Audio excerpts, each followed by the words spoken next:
세월은 계속 흘러갑니다. 처음에 아주 좋은 모습으로 세워졌던 그런 교회, 그런 성도들이 시간이 지나면 자신도 모르게 이렇게 조금씩 이렇게 변질되어져 갑니다. 저도 이렇게 가만히 보면 대학생 때가 최고 순수했던 것 같아요. 되게 뜨거웠고 또 그 속에서 하나님의 꿈을 꿨던 그런 부분들이 되게 있어요. 목사가 좀 되고 나면서 사역을 하면서 처음에는 동기 없이 목회를 하려고 했는데 시간이 지나니까 이렇게 나도 모르게 큰 목회도 하고 싶고 나도 모르게 인정받고 싶고 누군가가 은혜 받았다 그러면 나 좀 되는구나 싶기도 하고 있지 않습니까? 이번에 제가 이제 목요일에 우리 이제 공무원 한 분을 만났는데 이렇게 제가 이렇게 했던 사역들이 다 답이 되더라고요. 그러니까 이제 그분이 카톡으로도 목사님 최고의 만남이었다라고 이렇게 얘기하니까 저도 모르게 어깨가 올라가더라고요. 사람이라는 게 그렇게 자꾸 이렇게 그런 좋은 말 듣고 싶고 또 편안하고 싶고 옛날에는 그런 응답 없어도 살겠다고 했는데 조금씩 응답받기 시작하면은 또 다른 모습으로 자꾸 가게 됩니다. 그래서 결국 뭘 잃어버리냐? 신앙의 순수함을 잃어버리게 돼요. 처음 여러분들이 신앙의 순수, 물론 처음에 예수 믿을 때 그 뜨거움이 사실 우리가 몰라서 그랬지 신앙의 순수함만 있는 건 아닙니다.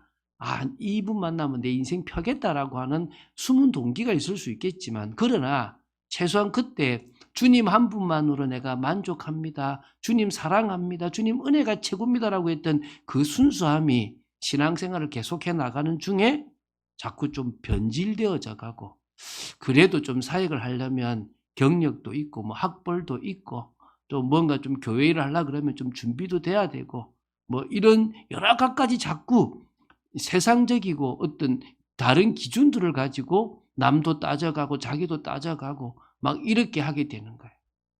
처음에 그냥 오직 복음이라면 된다라고 했던 것에서 복음도 필요한데 우리가 좀 더 인격적으로 하려고 그러면 좀 더 제대로 하려고 그러면 이런 말들 속에서 자꾸 뭔가를 붙이게 되는데 그 속에 우리도 모르게 속게 되는 부분들이 사실 있습니다. 그래서 우리가 시간이 흐를수록 변질된다는 게 처음에 주님 한 분만으로 만족하겠다라는 그 순수함이 좀 사라져가는 거죠. 두 번째는 좋게 만들어 놓은 전통이 나중에는요, 이렇게 그런 어떤 신앙의 어떤 틀이 딱 전통으로만 남고 본질이 사라져 버릴 수 있습니다. 예를 들면 예수님 당시에 성전의 모습이 이 본질이 사라지고 껍데기만 딱 남았던 거예요. 이게 뭐냐면 하나님 앞에 정결한 예물을 드려야 돼요. 근데 누군가가 예물을 가지고 왔는데 이 제사장이 검수해 보니까 바칠 수 없는 거예요. 그러면 저 멀리서 갖고 온 짐승인데 어떻게 돼요? 야, 그거 못 바친다. 이거 정결하지 못하다라고 하면 돌아가야 되잖아요. 그러다 보니까 저 멀리서 온 사람들이 그런 어떤 재물을 구하기가 어려우니까 그러면 저 온 사람들을 위해서 이방인의 뜰에다가 그 사람들이 쉽게 이제 그냥 돈만 가지고 오는 것도 힘드니까 그 사람들이 재물을 살 수 있도록 해주자라고 한 거예요. 얼마나 좋은 의도입니까? 동전도 하나님께 드리는 동전은 세켈로 드려야 되는데 저 사람들은 자신들의 돈, 뭐 로마의 돈 이런 돈을 갖고 올 거니까 그걸 좀 환전해 주는 것도 이 성전 내에 만들면 좋겠다 이렇게 시작된 거죠. 그런데 이게 이제 어느 장사꾼이 딱 보니까 뭐가 돼요? 야, 저 돈 되겠는 거야. 그 제사장하고 결탁을 해서 나 이거 내 자리 주라. 그럼 내가 돈 줄게. 그러면서 이제 야, 좀 가격 좀 올려야 되겠다. 뭐 올려도 안 되겠냐? 독점이 되는 거죠. 그러니까 뭐죠? 그냥 정결한 양을 가지고 왔는데도 그거 부정해 가져와. 여기서 사야 돼. 이런 식으로 이제 뭐가요? 전통만 남고 본질이 사라져 버린 거예요. 그 하나님 앞에 드리는 제사에 대한 본질이 사라진 거죠. 제가 옛날에 대학생 때 들었던 설교의 한 그 어떤 예화인데요. 되게 이렇게 저한테 이렇게 그럴 수 있겠다 생각이 드는 거예요. 미국에 이제 산업혁명이 막 일어나고 이제 교회가 이렇게 어떤 막 이렇게 오래된 건물 속에 막 있다 보면 그 건물에 이제 오래되다 보니 쥐가 막 있잖아요. 그럼 예배 드리는데 막 앞으로 쥐가 쫙 지나가고 막 천정으로 쥐가 쫙 지나가니까 도저히 예배에 방해가 되니까 안 되겠다 싶어서 고양이를 한 마리 사야 되겠다 싶어서 이제 교회가 고양이를 산 거예요. 그래서 고양이를 풀어 놓으니까 이제 좀 질은 없는데 한 번씩 이 고양이와 지가 같이 막 지나가는 거야. 앞으로 예배드리는데 이거 도저히 안 되겠다. 이거 고양이를 좀 묶어 놔야 되겠다. 이래 가지고 이제 고양이를 묶어 놓자. 이래 가지고 저 피아노 저 다리에 묶어 놨자. 이래 가지고 피아노 다리에다가 고양이를 묶어 놓. 그래서 한 명이 야옹아 이래 가지고 이제 예배드리기 전에 이제 묶어 놓은 거예요. 그게 이제 한참 동안 이제 그렇게 묶어 놓다 보니까 세월이 꽤 많이 지나고 교회는 새롭게 짓고 이제 좋은 교회가 된 거예요. 근데 어느 사람이 뭐가 허전해. 고양이가 있어야 될 것 같은데. 그래가지고 고양이 한 마리를 데리고 가지고 피아노 다리에다 묶어 놓는 거예요. 그래가지고 묶어 놓으니까 이제 처음 온 사람이 여기 왜 희한하다 고양이가 있지? 물었더니 몰라 옛날부터 있었어. 그냥 지켜가는 거야. 지금 무슨 얘기하는지 이해가 되십니까? 교회에서 전통이라고 하는 것들이 그 시대에는 필요했는데 지금 이 시대에는 필요 없는데 그냥 그대로 지켜왔으니까 야, 그 함부로 없애면 안 돼. 큰일 나. 이렇게 지켜오는 거예요. 그냥. 그 우스갯소리의 예인데요. 제가 교회를 다니면서 되게 그런 전통들이 많더라고요. 회계장부를 쓸 때도 이렇게 쓰면 안 돼. 저는 회계장부에서 파란색을 쓰라 그러거든요. 왜 회계장부에 빨간색하고 까만색만 쓰는데 파란색을 왜 쓰냐? 저는 왜냐하면 회계장부를 쓰다 보면 세부 내역 보기가 너무 어려워요. 그래가지고 세부 내역을 보려고 예를 들면 그 수련회 총 경비 얼마 적으면 그 밑에다가 파란색으로 경비를 다 적어주는데 파란색으로 적은 거는 이게 그 잔액이 안 되도록 그냥 안에 세부 내용만 해놓은 거예요. 그 사람들이 보면 얼마나 편합니까? 그런데 왜 파란색을 썼냐고 막 이런 식의 쓰면 안 됩니까? 쓰지 말라는 법이 어디 있습니까? 근데 이렇게 자기도 모르게 틀을 딱 만들어 놓고 그걸 지켜오는 거예요. 이 고린도 교회가요. 고린도 지역의 그 타락화, 이 화려함이 이 교회에 막 들어온 거예요. 그러다 보니까 변질되고 이상한 전통만 딱 남아져 버린 거예요. 근데 지금 이 교회 모습도 그런 거예요. 우리는 고린도 후서가 증거해주는 믿음의 삶을 통해서 다시 어디로 돌아가자고요? 본질로 돌아가자. 다시 순수함으로 돌아가자. 우리가 교회로서 어디에 무엇에 집중해야 되는지. 여러분의 아이들이 교회에 와 있어 앉아있는 것만으로 된다. 그건 노예요. 그건 정말 잘못된 거거든요. 앉아있는 아이들이 자기들의 마음을 열고 이 시간은 나를 위한 시간이다. 내가 공부하는 시간보다 내가 그 어떤 시간보다 이 시간에 한 시간 하나님을 바라보는 이 시간이 가장 복되다고 가르칠 수 있는 게 최고 중요한 거거든요. 우리가 어떤 의미에서는요. 이 시대의 모습을 따라가는 게 아니라 역행해도 올바른 것을 증거하고 따라가게끔 만들어야 될 줄로 믿습니다. 우리 교회만 해도 그렇게 합시다. 우리 교회가 일평생 제가 있는 동안이 아니라 계속 적은 성도만 모인다 하더라도 우리만이라도 올바른 것을 계속 말하는 교회가 되었으면 좋겠습니다. 자, 한번 보겠습니다. 이 세상 속에서요. 영적인 것을 놓쳐가는 성도들이 되게 많아요. 여러분, 세상이 화려하다. 이 화려한 세상에 대해서는 이미 우리가 다 너무 잘 알고 있어요. 그렇지 않습니까? 과학 얼마나 발전합니까? 지식 여러분 챗 좀 GPT 그 사용해 보셨습니까? 제가 그거 사용해 보는데요. 예를 들면 거기서 복음이란 치면요. 쫙 얘가요. 막 복음이 뭔지를 설명해요. 근데 다시 해달라 그러면 또 다른 각도에서 또 복음이 뭔지를 막 설명을 또 해요. 그래서 요새 젊은 친구들이 레포트를 이 챗 GPT 가지고 한다 그러잖아요. 이거 가지고 제가 해보니까 되게 많은 정보들을 정리해서 넣어줘요. 그럼 찾을 필요가 없어. 검색이 귀찮은 거죠. 요새는 제가 어제도 이제 TV를 보는데 이제 같이 따라 보는데 가만히 있으면 알아서 너무 더우면 조금 시원하게 해주고 알아서 방향도 틀어주고 에어컨이 이제는 이 상태에 따라서 사람의 상태에 따라서 알아서 움직이는 거예요. 그러니까 이제 사람이 할 일이 없네. 그러니까 우리 막내딸이 편하잖아. 좋잖아. 그럼 뭐 하겠어요? 아무것도 할 일이 없는데 그러이 방황하죠. 그러이 타락하죠. 세상이 계속 발전하고 좋은데 그러면 그 남는 시간을 자기를 위해서 쓰면 되잖아요. 못 써요. 더 잡히는 거예요. 게임에 잡히고 문화에 잡히고 TV에 잡히고 눈 뜨면 스마트폰, 잘 때까지 스마트폰을 붙잡고 살아가는 거예요. 여러분 정말요. 제가 TV 광고나 이렇게 TV를 보고 있으면요. 열등감이 들어요. 요새는 여러분 이렇게 샷시 선전을 어떻게 하는 줄 아시죠? 이 비행기를 타고 가는데 아주 비즈니스 좋은 속을 탁 타고 보면서 문을 탁 닫는데 조용 사중으로 막아줍니다. 이렇게. 얼마나 보호가 잘 되고 얼마나 좋은지 그거 비쌀 겁니다. 그거. 여러분 집에 그 사중 달 수 있겠어요? 못 달아. 예능에 보면요. 아주 좋은 것도 있잖아요. 그거 다 못하고 살아요. 여러분 슈퍼맨이 돌아왔다라는 프로를 보면서 엄마들이 더 상실감에 빠지잖아요. 왜? 너무 좋은 게 연예인 가정에 많으니까 애들 사주고 싶은 거야 자식한테는. 근데 뭐요? 검색해 보니까 뭐 100만 원, 200만 원, 몇백만 원씩 하는 거지. 근데 그게 사실은 다 뭡니까? 협찬인데. 근데 그들은 뭐죠? 그거 보면서 열등감, 상실감 들잖아요. 여러분 지금요. 전 세계 불과 몇 프로 안 되는 사람들이 부자로서요. 그냥 하고 싶은 거 다 하고 살겠죠. 그런데 뭐요? 대부분의 사람들은 못합니다. 그렇게 계속 발전하면서 저런 걸 내가 조금 돈 잘 벌고 뭘 하면 추구할 수 있을 거다라고 하면서 계속 상실감은 더해가고 갈등은 더해가고 영적 문제는 더해가는 거예요. 그러니까 더 뭐죠? 성공을 향해 달려가고 있는 겁니다. 왜? 저 사람은 주식으로 성공했다더라. 저 사람은 뭐로 성공했다더라. 나도 저렇게 하면 되겠지. 막 하는 거예요. 부동산 투기. 과거에는 내가 그렇게 했다는 거지. 갭 투자. 지금 뭐죠? 망해버리는데 그 사람만 망하는 게 아니라 그 사람 때문에 피해본 사람이 얼마나 많습니까? 시대가 그런 시대라니까요.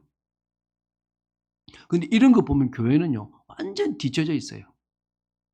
얼마나 세상은 세련되어 있습니까? 교회는요. 늘 허접하고.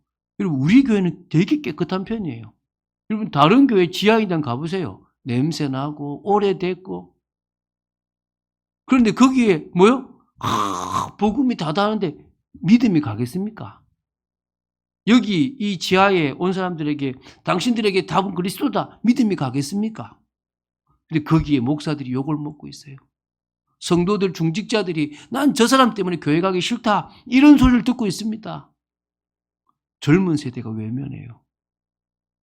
젊은 세대들이. 이 화려한 세상 속에서 지금 세상 사람들을 속에서 교회는요. 아무 힘도 못 피고 있습니다. 상관없어요. 상관없습니다. 우리는 우리 길 가면 되니까. 그런데 정말 제대로 가기 위해서는 뭐가 필요하겠습니까? 이제 능력이 필요하겠죠. 두 번째. 그런데요. 교회가 이럴 때 능력을 가지면 되는데요. 교회 안에도 드러나는 것을 세상적인 것을 인정하는 풍조가 있는 거예요. 이게 지금 교회의 모습이라는 거예요.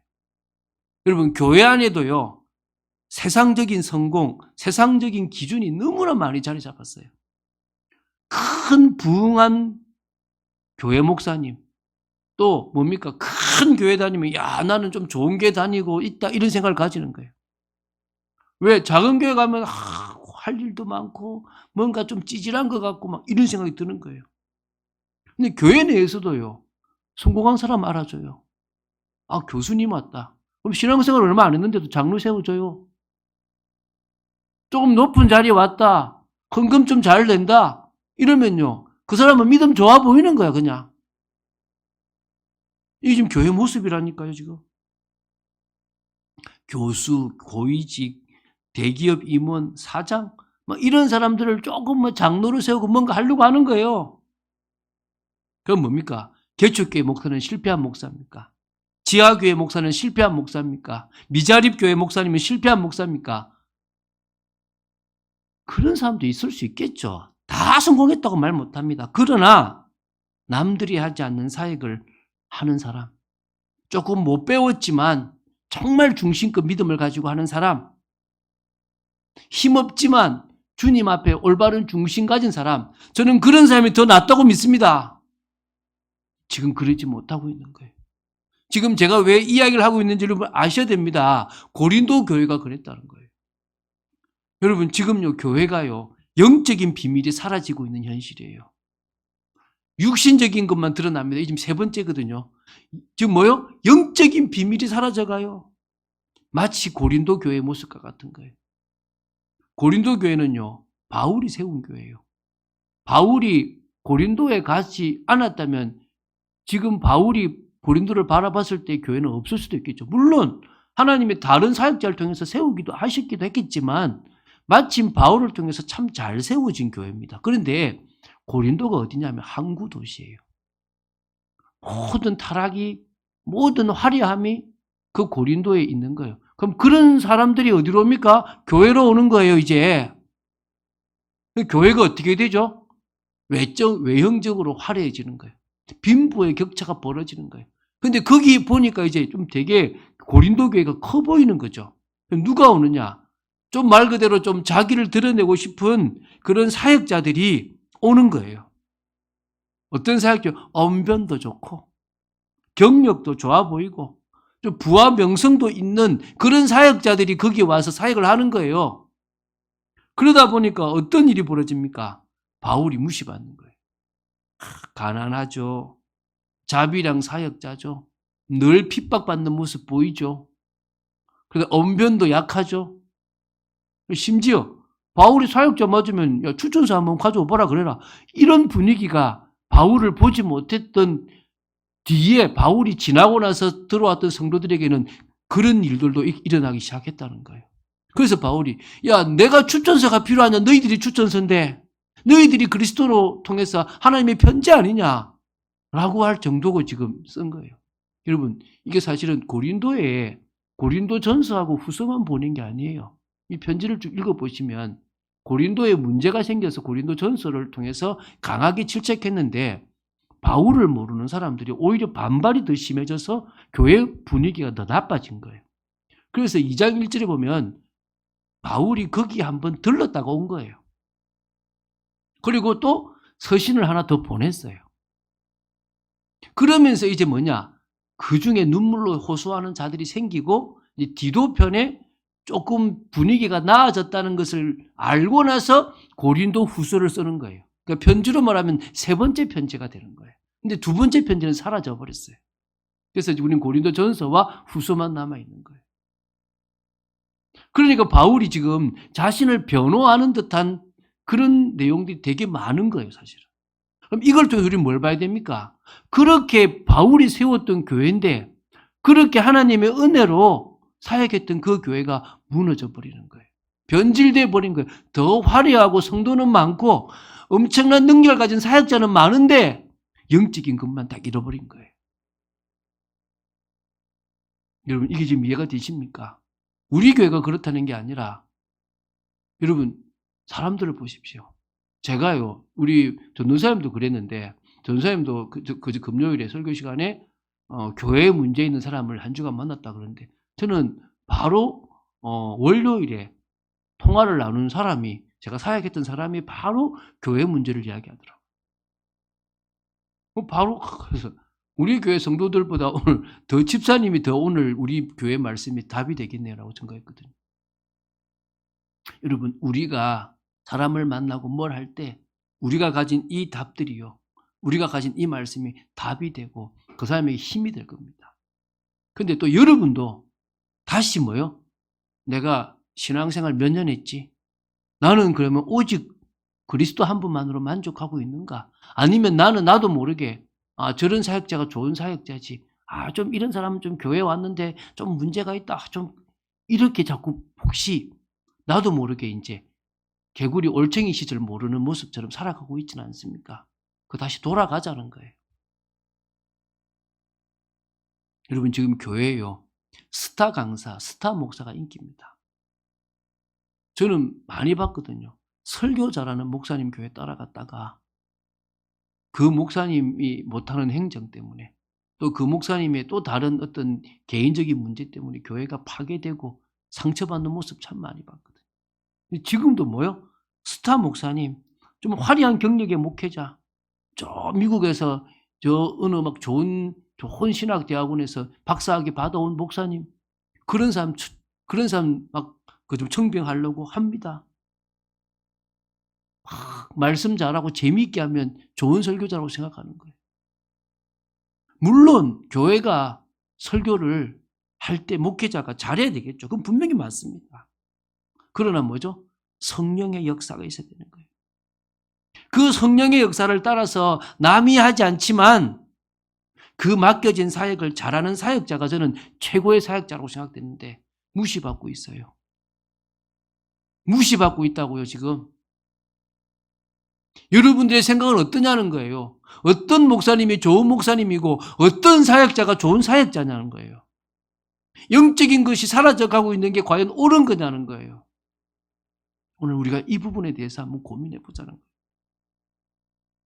여러분, 예배도요, 화려하면 좋은 거예요.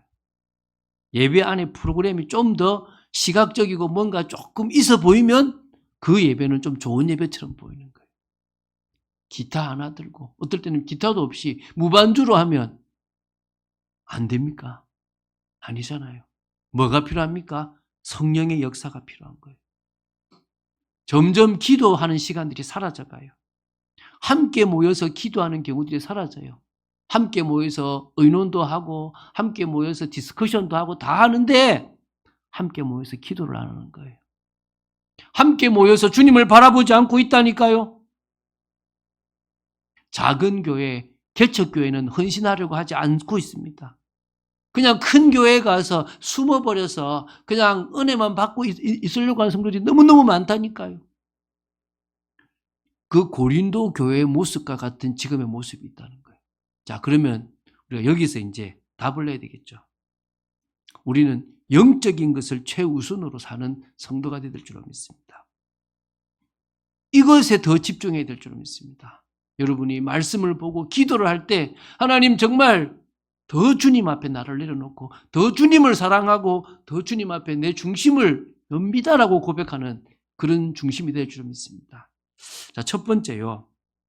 여러분, 최고로 중요한 사역이 영적인 사역이에요. 다른 것보다 중요한 게요, 영적인 사역이에요. 바울은요, 언약 성취를 위해서요, 좋은 자리, 편한 자리를 내려놓고 비천한 가운데 있었던 거예요. 오히려 자신을 헌신하고 고난을 감수하는 한이 있더라도 주님으로부터 받은 사명을 감당하기 위해서 나아갔어요. 그걸 최고 중요하게 절대적이라고 생각하고 나아갔던 거예요. 그래서요, 바울은요, 영적인 사역을 최고로 중요한 사역으로 봤다는 거예요. 여러분, 고린도 후서 4장 7절부터 11절, 제가 뒷부분도 읽어드릴게요. 오늘은 이거는 제가 그냥 읽어드릴게요. 보배를 가진 질그릇이래요. 자신은 어떤 존재라고요? 보배이신 예수 그리스도를 가진 깨지기 쉬운 질그릇, 아무 볼품없는 질그릇 같다는 거예요. 그래서 자신이 잘한 게 아니라 큰 능력은 주님께로부터 온다라고 고백했어요. 그래서 자기는요, 이 복음 때문에 사방으로 우겨싸움을 당하여도 되는데 그래도 그렇게 쌓이지 않더라는 거예요. 답답한 일을 당하여도 낙심하지 않을 수 있다는 거예요. 박해를 받아도 버림받지 아니했다는 거예요. 거꾸로 뜨림을 당하여도 망하지 아니한다는 걸 봤다는 거예요. 할렐루야. 바울이 그런 고백을 하는 거예요. 우리가 항상 예수의 죽음을 우리 몸에 짊어지면 예수의 생명이 또한 우리 몸에 나타나려고. 내가 지금 이 고난을 당하는 것은 저 영원한 생명의 축복을 누리기 위한 거다. 나를 통해서 주님이 드러나기 원한다. 지금 바울은요, 이런 삶을 살았다는 거예요. 자, 우리 고린도 후서 11장을 한번 펴보십시오. 바울이 얼마나 고난을 받았는지 23절부터 33절까지를 제가 읽어볼게요. 그들이 그리스도의 일꾼이냐 정신없는 말을 하거니와 나는 더욱 그러하도다. 지금 23절이죠. 그죠? 내가 수고를 넘치도록 하고 옥에 갇히기도 하고 더 많이 하고 매도 수없이 맞고 여러 번 죽을 뻔하였으니 유대인들에게 40에서 하나 감한 매를 몇 번요? 5번 맞았다. 이게 무슨 말인지 알죠? 40대를 넘어가면 안 돼요. 그러면요, 그 사람을 멸시하는 거예요. 그래서 때려도 몇 대만 때려야 돼요? 한도가 40대까지. 근데 혹시 41대를 때릴까 싶어서 39대를 때리는 거예요. 근데 39대를 때리는 걸 몇 번 맞았다고요? 5번이나 맞았대요. 3번 태장을 맞고, 1번 돌로 맞고, 3번 파선하고, 일주야를 깊은 바다에서 지냈으며, 여러 번 여행하면서 강의 위험, 강도의 위험, 동족의 위험, 이방인의 위험, 시내의 위험, 광야의 위험, 바다의 위험, 또 거짓 형제 중에 위험을 다 당했대요. 또 수고하며 애쓰며 여러 번 자지 못하고 줄이고 목마르고 여러 번 굶고 춥고 헐벗었다. 이외에 이런 고사하고 아직도 날마다 내 속에 눌리는 일이 있으니 곧 모든 교회를 위하여 염려하는 것이라. 누가 약하면 내가 약하지 아니하며 누가 실족하게 되면 내가 애타지 아니하더냐. 영적 사역자예요. 내가 부득불 자랑할진대 내가 약한 것을 자랑하리라. 주 예수의 아버지 영원히 찬송할 하나님이 내가 거짓말 아니하는 것을 아시느니라. 다메섹에서 아레다 왕의 고관이 나를 잡으려고 다메섹성을 지켰으나 나는 광주리를 타고 들창문으로 성벽을 내려가 그 손에서 벗어났던 적도 있다. 여러분, 복음 하나 때문에 영적인 사역 하나 하려고 같이 아파하고 같이 약하고 같이 실족하고 같이 애타했다는 거예요. 이게 바울인 거예요. 전 솔직히 이 정도 못합니다. 하려고 노력합니다. 이랬다는 거예요. 여러분, 지금도요, 화려한 자리에서 큰 목회하는 거 뭐 어렵을 수 있겠죠. 근데 쉽잖아요. 저 해외에 나가서 또 국내에서도 저 미자립이나 저 농어촌 같은 데 가서 정말 사람들이 가지 않는 곳에 가서 사역하는 귀한 사역자들이 많습니다. 우리가 기도하고 구원하고 섬겨야 될 겁니다. 저는 이번 주도 오늘도 선교사님을 만나고 화요일도 선교사님 2분을 만납니다. 제가 식사라도 대접하려고 그래요. 우리 교회에서. 근데 정말 그분들이 귀한 사역들을 하고 있잖아요. 우리가 할 것이 뭐죠? 정말 그분들을 섬기는 것이 좀 있습니다. 그래서 첫 번째 뭐라고요? 최고로 중요한 사역이 영적인 사역이라는 걸 기억하고 그걸 알아주고 여러분도 영적인 사역을 하게 되기 바랍니다. 두 번째는요. 은혜를 헛되이 받지 않는 신앙생활을 해야 돼요. 여러분 6장이 이야기합니다. 은혜를 마지 마라. 헛되이 받지 마라. 여러분 제발 여러분 은혜를 헛되이 받지 않는 여러분 되시기 바랍니다. 그러면서요. 5장 21절에 이렇게 이야기합니다. 참 읽으면 제가 은혜가 참 되더라고요. 한번 찾아보세요. 5장 21절. 하나님이 죄를 알지도 못하신 예수 그리스도를 우리를 대신하여 죄로 삼으신 것은 전혀 죄 없는 죄를 알지조차도 못하시는 예수 그리스도를요. 누구를 위해서요? 우리를 위해서 뭐 했단 말입니까? 죄로 삼으셨다는 거예요. 죄 있다라고 삼으신 거예요. 우리로 하여금 그 안에서 하나님의 의가 되려 하신 거예요. 믿습니까? 그런데 너무 쉽게 은혜를 생각하잖아요. 나는 예수 믿었으니까 아무 때나 좀 살아도 된다라고. 뭐 하지 말라고요? 은혜를 헛되이 받지 마라. 주님이 어떻게 죽어서 너희들을 의롭게 만들었는데 다시 죄 속에 가느냐 이 말이에요. 여러분 오늘 여러분이 봤던 말씀처럼요. 여러분 20절에 나오죠. 뭐라 그럽니까? 마지막에 너희는 하나님과 뭐하라? 화목해라. 여러분 하나님과 화목된 자입니다. 하나님께서 예수님을 통해서 화목하게 하셨습니다. 믿습니까? 그렇다면 여러분 정말 하나님과 말하고요. 화목해요. 은혜가 오고 있는 것을요. 귀하게 생각하고 그 은혜를 잃어버리지 않고 헛되이 만들지 않기 위해서 여러분 노력하셔야 됩니다.